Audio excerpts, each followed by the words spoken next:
আমাদের সংস্কৃতি, আমাদের সংস্কার সর্বদা থাকবে আমাদের সাথে।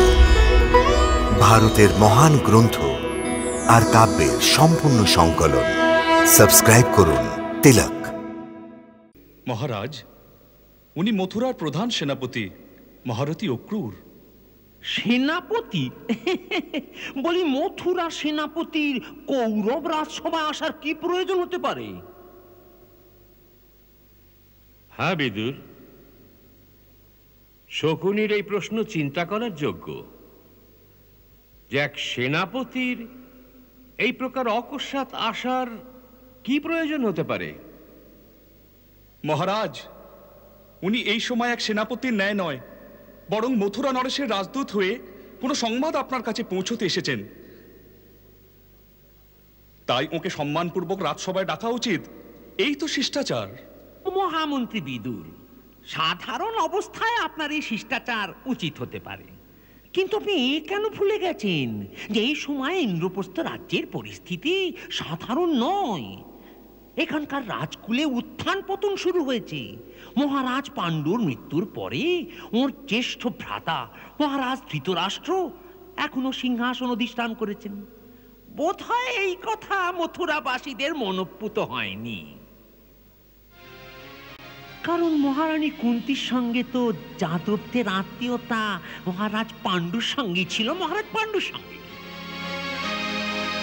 তাই এ স্বাভাবিক যে ওদের কোনো সহানুভূতি মহারাজ ধৃতরাষ্ট্রের প্রতি থাকতেই পারে না।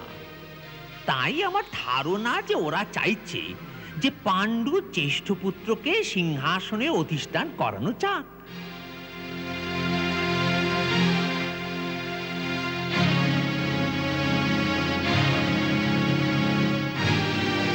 তাই মহারাজ, আমার বক্তব্য, এই সকল কথা চিন্তা করে প্রথমে এই নির্ণয় করা উচিত যে যদি ওদের কোনো চাহিদা থাকে তবে সেই চাহিদার যথার্থ আদৌ আছে কিনা, তবেই ওদের রাজদূতের সঙ্গে আপনার সাক্ষাৎ করা উচিত মহারাজ। হ্যাঁ,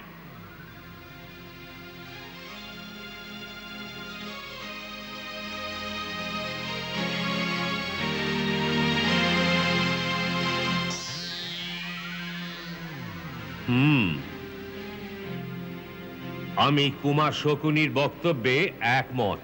হ্যাঁ, তাই উচিত মহারাজ, তাই উচিত।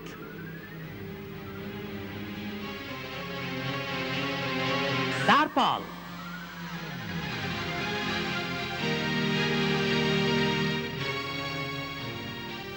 মথুরার রাজদূতকে গিয়ে বলো যে মহারাজ এই সময় কোনো আবশ্যকীয় রাজকার্যে ব্যস্ত আছেন, উনি যেন অতিথি গৃহে বিশ্রাম করেন। মহারাজের যখন অবকাশ হবে ওকে ডেকে নেওয়া হবে। যাও। যথাজ্ঞা। দাঁড়াও।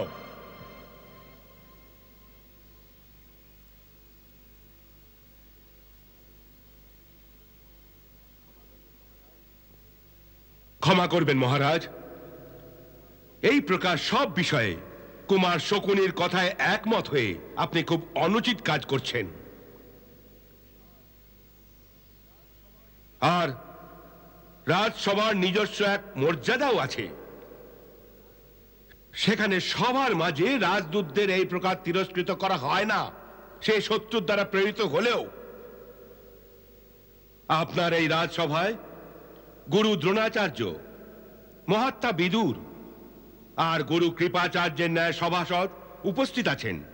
এদের বুদ্ধি, নীতি আর বলের উপর আপনার বিশ্বাস থাকা উচিত।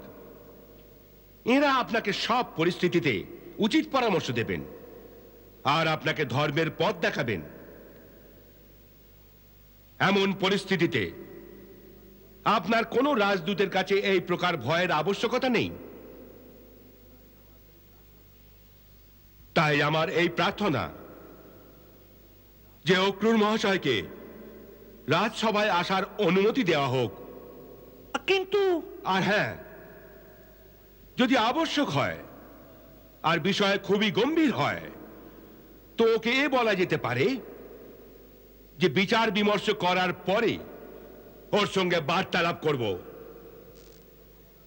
কিন্তু প্রথমে ওকে নিজের কথা বলার সুযোগ তো দেওয়া হোক।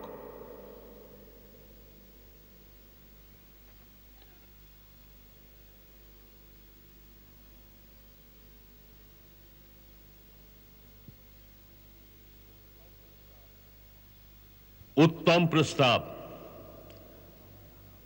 ওকে সম্মানপূর্বক সভায় আনা হোক। যথাজ্ঞা মহারাজ।